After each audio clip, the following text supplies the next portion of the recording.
got Sierra with WTI. And I have to say, sometimes the right hairdo can make or break the outfit. And that is exactly why I'm really getting into this argan oil spray treatment. It's a spray on oil that adds moisture and revitalizes any dry or damaged hair.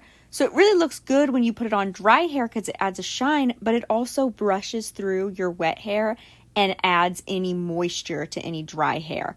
It's also super lightweight. You can barely see the spray on camera, so it doesn't leave your hair oily.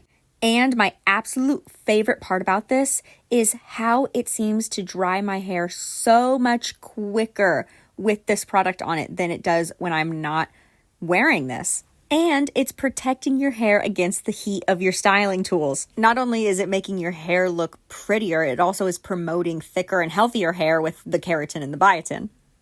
I mean, come on, look how fast that dried. I am never disappointed with this. And that's just my point of view.